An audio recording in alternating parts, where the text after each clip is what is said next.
funciona como se fosse um labirinto e dificulta o rastreamento. E é justamente essa privacidade que muita gente explora para fazer o mal.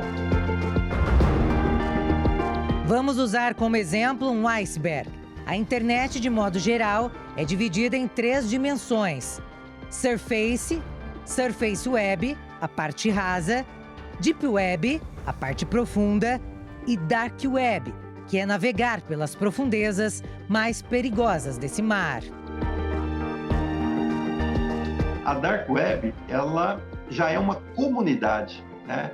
Primeiro que eu não acesso ela através desses navegadores que nós temos instalados comumente.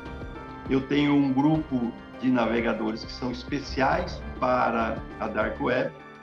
Você, para ingressar na Dark Web, você precisa ter esse tipo de navegador. Ninguém acessa a Dark Web com dados próprios, ou seja, o anonimato ali é regra. Por quê? Porque você está, de fato, num tanque cheio de tubarões. A internet que usamos no dia a dia tem o tamanho estimado de 4% da web, um espaço pequeno. Na parte submersa vem a Deep Web, com 90% dos dados da internet. E, por fim, na base está a Dark Web, com 6% do conteúdo. Lugares que não podem ser acessados pelos métodos tradicionais e onde o grau de anonimato é gigantesco, como explica Marco Antônio, especialista em direito digital. Um cômodo absolutamente fechado, um cômodo que pouquíssima gente entra, um cômodo que a gente vai chamar de um cômodo absolutamente escuro para dar o sentido de Dark Web, né? Esse é um cômodo que talvez, depois que a pessoa entrou ali, não é possível saber quem é, porque ele é de fato escuro, cômodo escuro, né? A Dark Web tem um pouco essa característica. Mas também é possível identificar quem transitou pela Deep e chegou até a Dark. É possível identificar quem fez esse trânsito entre a Deep e a Dark, e aí permitir, a partir desses elementos, tentar identificar essa pessoa. O volume de dados escondidos na Deep Web dificilmente é mensurado, já que a característica inerente dessa camada é ser restrita, mas pode ser rastreada, tanto por órgãos policiais quanto por hackers. A Deep Web guarda todo tipo de informação que requer senhas, logins e usa criptografia para ser acessada. Os dados bancários de um correntista, e-mails pessoais, os sistemas de administração de sites, blogs e redes sociais, por exemplo, podem ser considerados conteúdo Deep Web. E ele é seguro para você transacionar as informações bancárias, fiscais, eleitorais, todos os documentos que nós possuímos, por assim dizer. Agora, navegar na Dark Web é entrar em um mundo obscuro, onde informações não estão disponíveis para usuários comuns. O nome sombrio esconde conteúdos ilegais e assustadores. Tudo é crime, tudo é crime, né? Desde a troca, porque a Dark Web, diferentemente de um provedor de Deep Web ou de Surface Web, ele é uma comunicação que se estabelece de computador para computador. Então, se nós dois estivéssemos aqui na Dark Web, a minha máquina ia estar falando diretamente com a sua, né?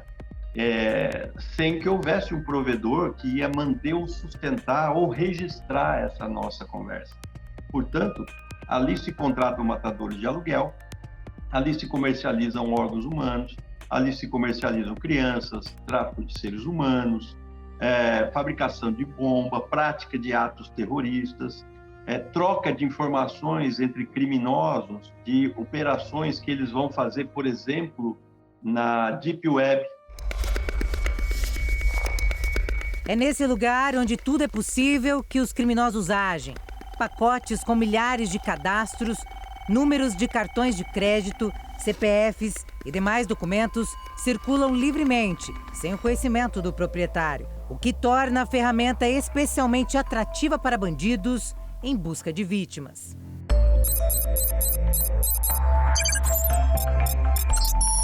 A grande maioria desses dados que existem lá na Deep Web são dados, na verdade, que foram furtados, né? Uma prática chamada phishing, né? Então, os bandidos, na verdade, plantam... a gente vai falar vírus, que acho que é a forma mais fácil das pessoas entenderem, mas eles plantam vírus no seu celular, ou então nos computadores das pessoas e conseguem roubar os dados pessoais dessas pessoas. Depois eles compilam isso em grandes arquivos e vendem isso, na verdade, na internet. Se você se utilizar de um banco de dados desse, você comete crime, né? E olha que interessante. Se eventualmente, inclusive, né, na utilização desse banco de dados, alguma pessoa for lesada, como por exemplo, houve uma manipulação da sua conta corrente ou coisa semelhante, né? Cuidado, você está participando de crimes como um estelionato, né? O estelionato, inclusive, tem uma agravante, que é quando se utiliza o meio eletrônico para isso. Olha que interessante. Vou lembrar que, se eventualmente... Vou lembrar que às vezes as pessoas elas não se dão até conta, né, de que esse ambiente de Deep Web, de Dark Web, ele está montado para essa prática. A última pesquisa da NordVPN mostra que a Dark Web já vendeu ilegalmente mais de 700 mil informações e dados de brasileiros, totalizando 88 milhões. Considerados os mais baratos em comparação aos demais países. Os preços de dados no Brasil variam de R$ 33,56 a R$ 51,27. Tivemos acessos a alguns sites obscuros. Contamos com a ajuda de um especialista em segurança digital, que não pode ser identificado. Aqui, ele nos mostra cartões de crédito disponíveis para compras. Você também pode comprar um cartão de crédito na Dark Web, já com saldo e com a bandeira que você desejar. Ou seja, esse é um cartão de crédito de alguma pessoa. Exatamente. E ali a gente tem os preços. E aqui você tem os preços. Aí tá em dólar. Em dólar. Tem uma bandeira ali. Isso. E a pessoa consegue fazer essa compra tranquilamente com dados de outra pessoa. Exatamente. Ele explica o mecanismo de busca no lado secreto da internet. Esses são os mecanismos de busca da Deep Web, tá? São páginas que indexam outras páginas ou computadores que estão oferecendo serviço na Deep Web, tá? Como venda de drogas, venda de armas, tá? Serviços de matadores de aluguel em todo o mundo, venda de dados, tá? Venda de números de cartão de crédito, vendas de contas bancárias em todo o mundo. Para este especialista de segurança de dados, o importante é não dar brecha para que as informações sejam fáceis de serem descobertas. Acho que a primeira coisa, e aí isso vale, a gente está falando aqui agora, de como a gente está comentando, de cidadão comum, de nós fazendo as nossas, fazendo as nossas atividades comuns que a gente faz na internet, certo? As regras básicas são, você não acessar sites desconhecidos, né?